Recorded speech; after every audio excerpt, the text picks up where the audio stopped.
Hi guys, and this time successfully, we are gonna go live with Megha, who's joining in just a second. Hi, Megha. I'm so sorry. Some mess up. I'm so sorry. No, so you're not very familiar with Insta. Yeah, now that you can see it. But it's in spite of the 2-3 trials we did. One with you and 2-3 with Sneha. But anyways, we'll make it quick because you've already, I think, lost some time here. That's okay, not a Yeah, problem. We still have you joining in, and I'm sure they're all eager to listen to what you have to say. sure, So sure. just for a quick introduction, Yeah. hi guys, this is Sylvie from the Mom Store, and with me there is Megha, who Hi. runs Minds along with Neha Agarwal, who's my batchmate from college days. Curious Minds is an essential learning center conducting multidisciplinary team-based activities for children aimed at developing their cognitive and creative skills. And they've done some really nice activities, mostly in Lucknow, where they are based. And I've seen the videos, and it's really impressive. So, Megha, something about yourself, and what are we going to discuss in today's session? Sure. So, hi everyone. This is Megha this side from Curious Minds. So, today our focus will mainly be on phonics. So, what exactly phonics is? Do we really need a phonics program considering that English is already being taught as a language in the schools? So, what is phonics? What comes under the purview of a phonics curriculum? And just talking about why is there suddenly a buzz around phonics? Do we really need the phonics course? So, yeah, that's what we're going to talk about today. Okay, great. Yeah. And I think that there are lots of familiar and unfamiliar terms. So Sure. let's just start with the basics. What is phonics? Yeah, so we'll come to that. Phonics is basically the ability to read a word by decoding the individual letter sounds. So if we take a simple word like sat, we should have the ability to know that S is S, A is A, and T is T. And together, when we say these letter sounds, sat, sat. So that is essentially what phonics is. It's the ability to decode the individual letter sounds to say the words together. Okay. Yeah, And yeah. how important this is in early education, especially when a child is starting his Right. education journey right from as a toddler. Right. So, what can parents do to make sure that the basics are set right, and how can phonics help in that? So basically, phonics is very, very essential. It's your starting point. So unless your basics are clear, it becomes very, very difficult later on to come back to the letter sounds, and then it's like relearning if you come back to it later. So essentially, it's very, very needed that you start with the letter sounds, build the basics, and then move on to further levels. And we'll further discuss in my discussion how and what kind of things the moms can do at home to teach phonics to the children, and in a very fun way. You don't need it sounds probably a little mundane and boring, but you can really teach it in a fun way. Okay, I think Yeah, everybody is eager to hear that. sure, sure. Um, and so let's just get started with some examples. And I think this will be very helpful because given that schools and daycares are closed because of the current Exactly. situation, and they will remain closed for at least a good part of the year, especially the schools for toddlers and smaller I think children. so. Yeah, yeah, What are yeah. the homeschooling techniques that Exactly. moms can do so Right. that the children don't lose out on that valuable time of the True. initial learning? Of the initial learning. True, true, true. So let's start with the talk where we can have a 15-minute talk, and then we can open for a Q&A session for everyone. Yeah, And whoever sure. has any questions, they can get back to that. So we basically, as I explained, phonics is the ability to read a word by decoding the letter sounds. So that's what phonics will be. And under the curriculum, you have to basically identify and learn the letter sounds. There is some emphasis given on letter formation. Now, instead of traditionally, we just tell the child to, hold the pencil with a proper grip and all. So instead of just focusing on the grip and all, phonics really asks you to do letter formation in a very multi-sensory approach. You can use shaving gel squishy bags for your child. You can have sand writing. You can have things like letter formations through Play-Doh. So very fun ways of, doing letter formations. And then we come to something called the blending. So the art of putting together the letter sounds together and reading the word is called blending. So blending is a very, very important aspect taught in phonics, which helps in reading. The last part comes out to be segmenting. Now, blending was for reading, segmenting is for dictation. Now, if instead of dog written on a page, if I say the word dog to a child, the child should be able to identify the letter sounds. Probably on the fingers they can do it. D or G. D they know is D, or they know is O, and G they know is G. So that's how they write the spelling of dog instead of just mugging it up like the traditional way of how we generally do it. Yeah. So yeah, these are the 3-4 key aspects I'm covering. We are not going into the more complex parts, but these are the 3-4 primarily things on which the phonics is revolving around. So now we come to, many question as that traditional phonics is already being taught in schools. So do we really need the synthetic phonics approach, which we teach? Now, why I'm calling it as synthetic phonics is that because synthetic means synthesis, combining the letter sounds. That's why it's called a synthetic phonics approach.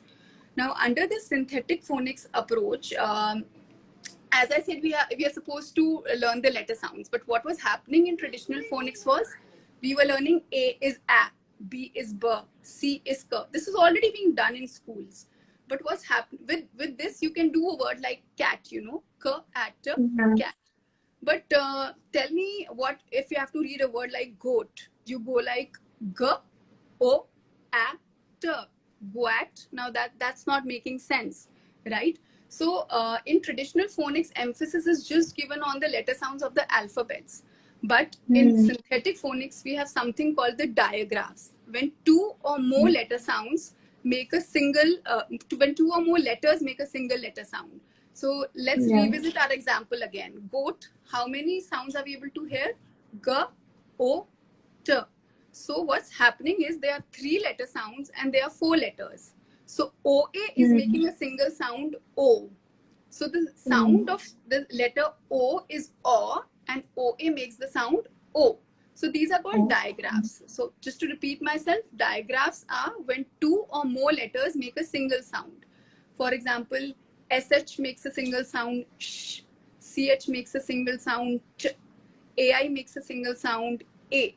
So these are not taught in the traditional sense of phonics. So that even if a child encounters a word like train, he or she gets very confused because they don't know A and I have to be read together. They read it as T, R, A, I, N. So they get confused. They don't know that A, I, and I have to be read together. So in our classes, we give sufficient practice and emphasis on the digraphs. So next time they encounter a word with AI together, for example, snail, they know that AI has to be read together instead of 2 separate letters. So digraphs is something which is not covered in the vowels, when the vowels come together, or there are examples where... No, it's not necessarily to do with the vowels. For example, SH is there, which makes the sound CH is there, which makes the sound ch. So it's not exactly vowels, but then it is very important that blending of 2 words is different, and digraphs is 2 different. Digraphs, only 1 letter sound is coming. But blending is there 2 letters, then 2 letter sounds will come. So that's why it's very, these things are different and they need to be clarified to the parents. So that is one thing. Digraphs are not, sort of taught in the traditional sense of phonics. The second thing we come up with is that blending, what generally is being done in the schools or in the traditional sense of phonics is, as soon as they do words like cat, mat, sat, and then they're introduced to this at word family, So it's like bat, cat, rat. So these word families really encourage a rote methodology in the child's mind. In, pin, tin. So they don't read pin as p-i-n. They will read pin as pin, sin, bin. So, however, synthetic phonics, the way it approaches is that you should read it like p-i-n. So if we take the in family words, then if we have words like spin, then how will the child say the word spin? Because they don't know how to read S and P together. They cannot fit it in the in language in family word families, right? So in synthetic phonics, we give enough emphasis on consolidating the consonants as well. So consonants are words which are not are letters which are not vowels. So in synthetic phonics, we have a systematic approach. We start with a CVC word. It's called a consonant vowel consonant word, like a cat. And then we come to a consonant vowel consonant word. That is CCVC word, like a spin. So the child should be able to blend, and so the spin does not have to be put in a in word family. The spin has to be read as na.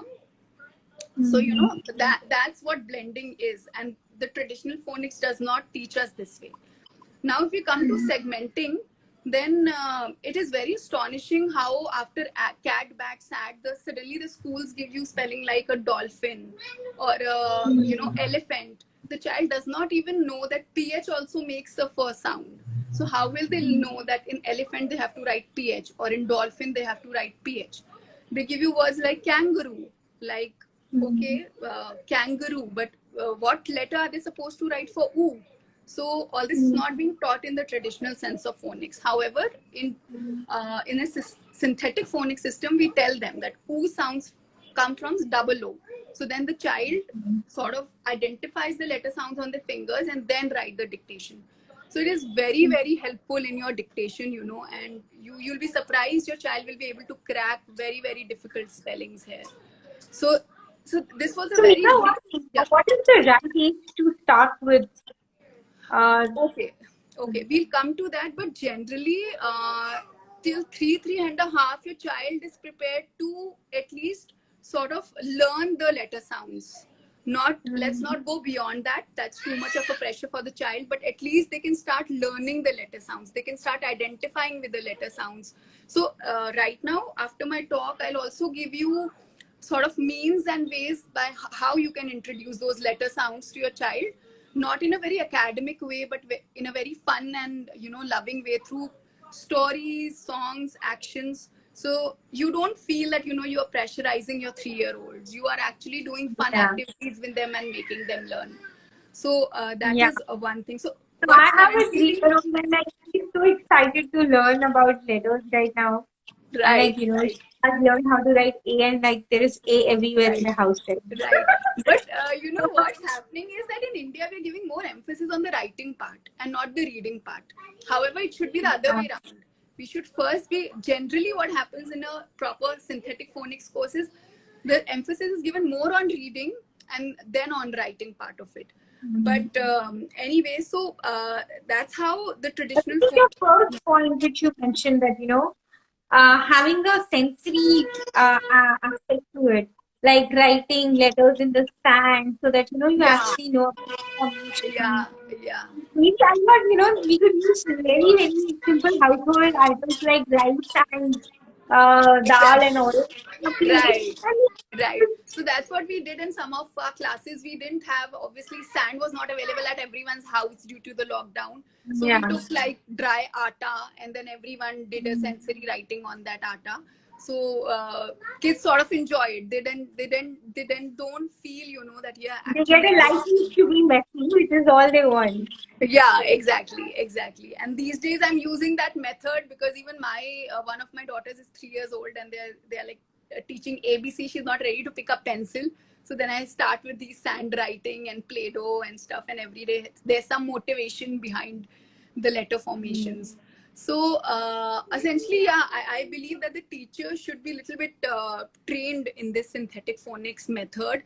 And a little intervention in the kindergarten level will go a long way in helping them out in their primary and secondary schooling as well. Once the basics is clear, they'll be able to, crack very difficult spellings. They'll be able to spell very difficult spellings. So I think intervention at kindergarten level really helps in the primary and secondary level. But the need is that the schools should actually focus more on reading than writing. And Neha, phonetics thing is applicable to in the English language or even in vernacular languages, people's mother tongues like Hindi and Tamil or Malayalam or any other language? Will it be applicable there as well? Because Yeah, the words that are constructed in English is a little bit different. Like, they lose their original sounds when they are put together. But I'm not sure if that necessarily happens in other languages.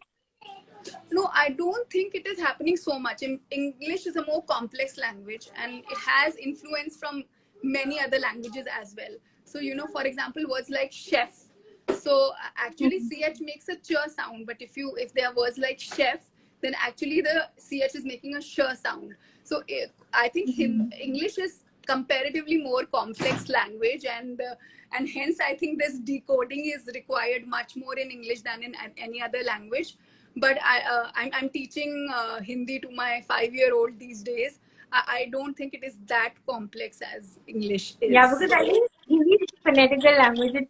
Every letter and matra sounds the way they're supposed to when you Yeah, put them yeah, together. yeah. So hopefully others are not as difficult, but yeah, English has certain, minor points which need to be considered while reading and writing.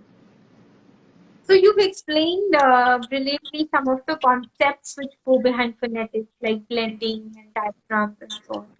I wanted to know what give some examples of simple activities that parents can carry out Sure.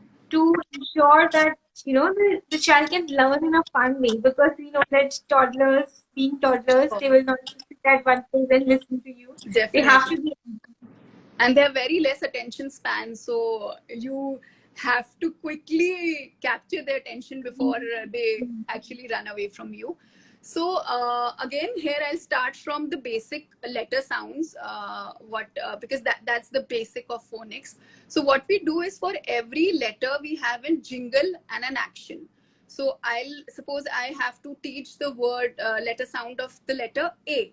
So I have a jingle, ah, ah, ants on my arm, ah, ah, ants on my arm, ah, ah, ants on my arm, they're causing me alarm. So that's the jingle, and that's the action, as if ants are running all over your hand. So believe me, if you play and play this tune 3-4 times, and next time you ask your child what is the letter sound for A, immediately they won't come up with A. But as soon so immediately they won't come up with the letter sound, but as soon as you play the music or as soon as you do the action, they will relate and they will say ah.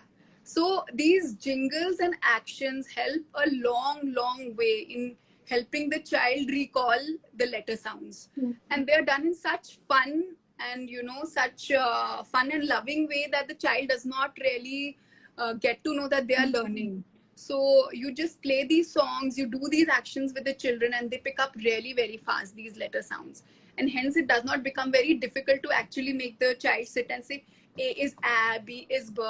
Go at a slow pace depending on what is the age of your child. Of course, a 3-year-old, you will do probably one letter sound in 3 or 4 days. But for a 4-year-old, obviously you can do at a much more faster pace. One letter sound a day can be introduced.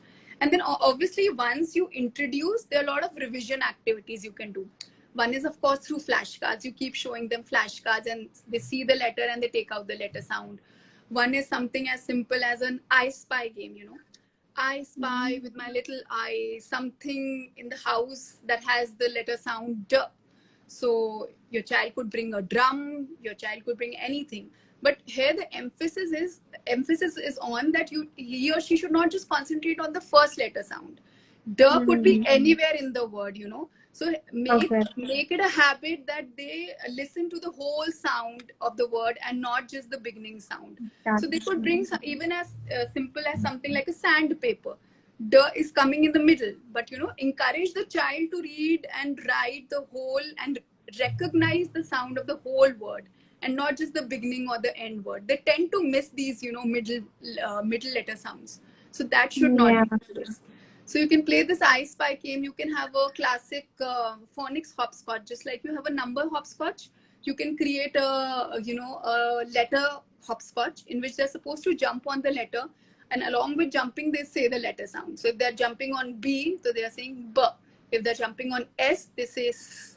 So again, just mix these letter sounds with a lot of games and activities. They can be phonics bingo, where instead of, those typical number tickets, you can have letter tickets, and you take out the sound and they're supposed to cut the letters. So that's for just for this letter sounds. Letter formation, as I said, squishy bags, play-doh, sand writing, everything works great. And when they're writing, ask them to take out the sound. So if they're doing C letter on the sand, then they write the C and they say k, k, k. So the writing has a direct, connection with the brain. So when they'll keep on saying that k, k, k sound, the letter sound will keep registering in their mind. So that you can do for letter formations. For blending, we have some amazing techniques like if they have to say sat. So they do, I don't know if my arm is really visible. We sort of try and divide the sound on the arms. T. So S is here, A is on the elbow, and T is on the hand. And then they have to put it together. Sat, sat, sat. So this is a technique called arm blending. So depending on the number of letters you have, you can place the letters on your arm and then blend them together. There is some, I in fact wanted to show you some slides as well. So let me see if we get some time in the last. Then we have something called the drive-through blending. You can, just write 3 letters on the board, take a car and make the car drive through the 3 letters. At, mat, at. So you are speaking the sounds along with the car. So that is something especially the boys like in our classes, that, you are saying the word mat along with the car.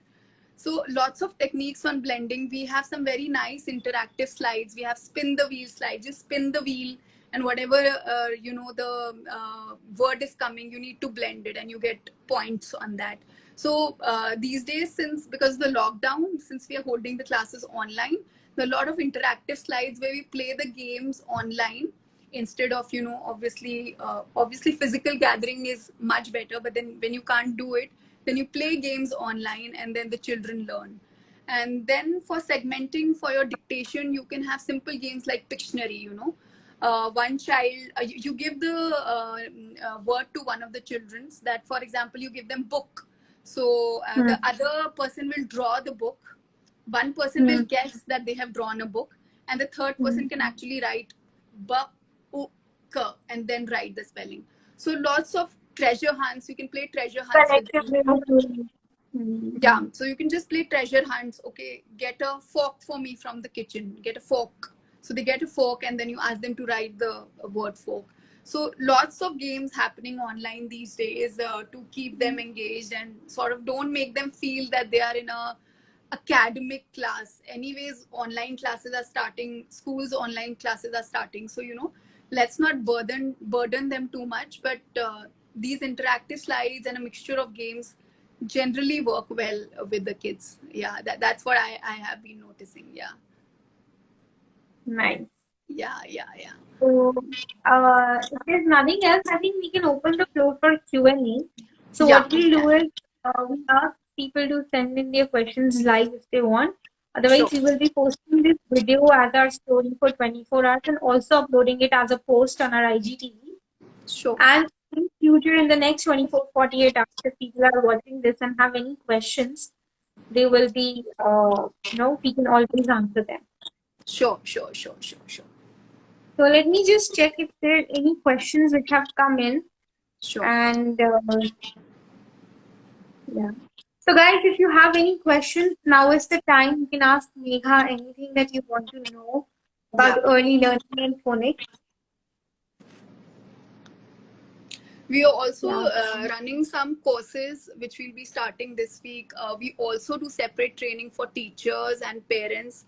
Sometimes parents, if they think that kids don't have time at home these days, or they are busy with some other classes, they take a crash course for like 6-7 days where we sit with them for about 2 hours every day.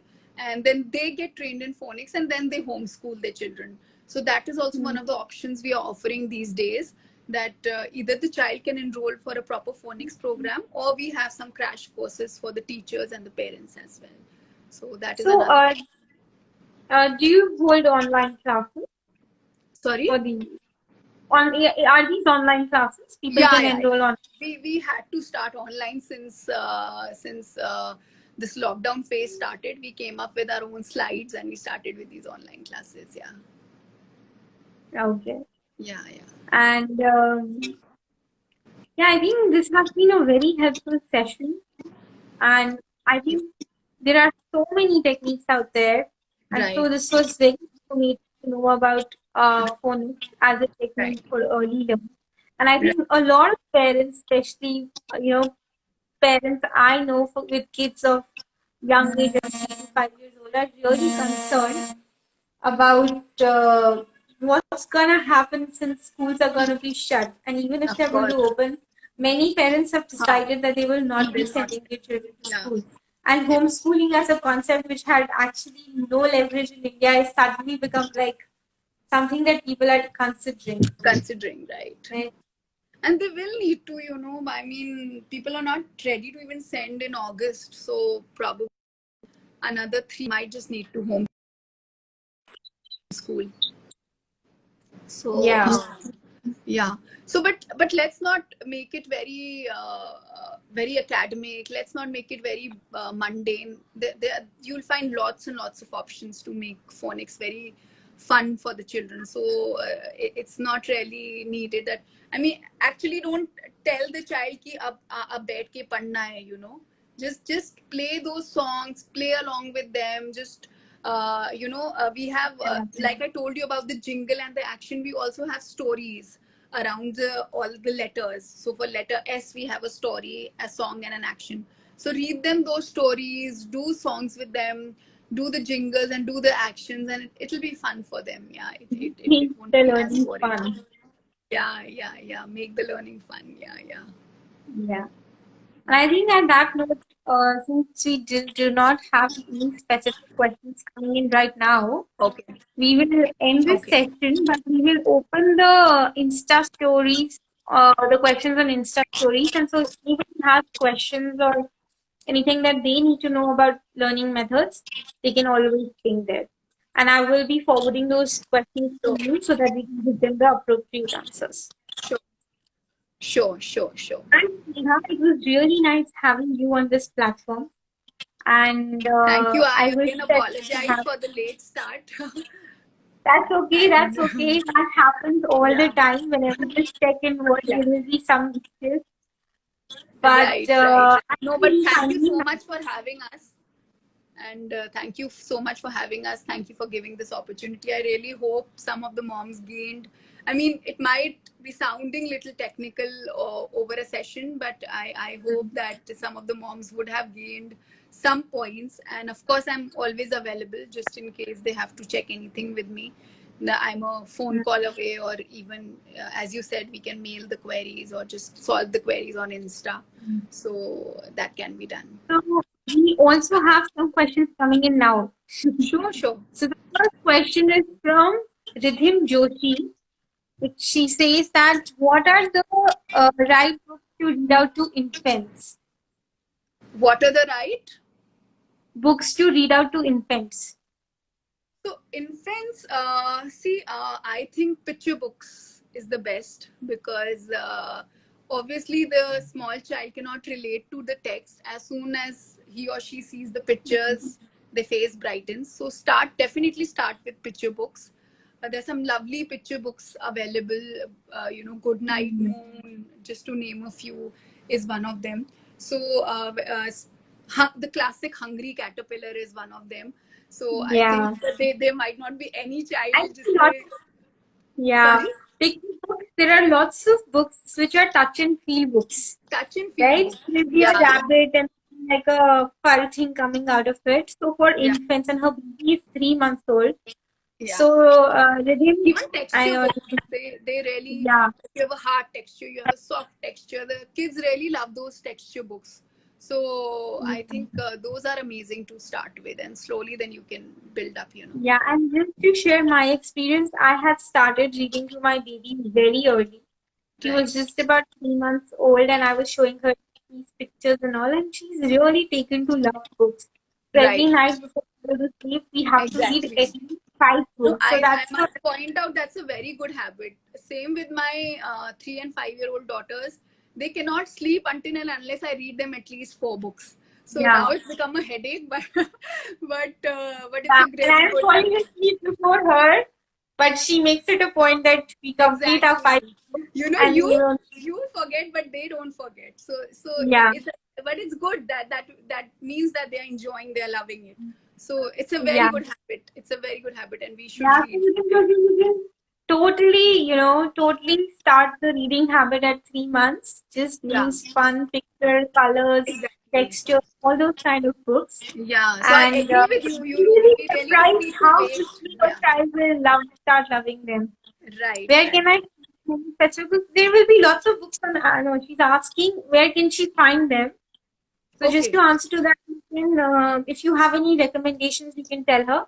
Otherwise, most of these books are available on Amazon. Yeah, yeah. Amazon you can have, or your I think landmark, there is or a Ladybird series on Touch and Feel books. right, right. And Ritin Joshi, you can just message us, DM us separately, and we will send you some recommendations. Right? Yeah. And what there was one more question from toddler fun learning activities, where to teach phonics from, as in they're asking from the point of view of video. Are there video tutorials available to teach phonics? See, there are, but one thing is to start from a reliable source, because phonics is interpreted very differently by different people. So I wouldn't just advise to go, just randomly search on YouTube and just go by anyone's advice. One thing is, first you check how much your school is doing. How much is the school teaching? Are they going the traditional way, or are they sort of, these days some of the schools are doing brilliantly, they are taking up very nice courses in phonics, and then you don't really require a separate phonics program. You can go along with how the school is doing. But in case the school is such that they are following a traditional method, they are not covering the letter sounds, then I would really advise to go for a proper phonics course. Just don't generally see videos online and follow them, because everyone has a different approach. You have a UK Jolly Phonics program, you have an Oxford Phonics program. So everyone might have a different approach. I would say take a professional advice, get your sources vetted, and then go ahead with teaching it on your own. Hmm. Yeah. So that's sort of needed. Cool. I think that's about it. Let me just check the And of comments course, you can again. let her know that she can get in touch with us separately, and we can share some of the things which we do in classes, and she can also start doing them at home. So of course, we can share some of the material, and they might just help them homeschooling. Yeah, sure. I mean, that's a message to all the viewers. You can get in touch with us at the home store or with Curious Minds at any point, and we would be very happy to help you. Sure, sure, Yeah. So I think with this, Meeta, we can end this session and we can take the sure, rest of the questions and stories. And sure, whatever questions come in, we will forward it to you and get your response. sure. Anytime. Yeah. Thank you. Thank you. Thank you And so much. yeah.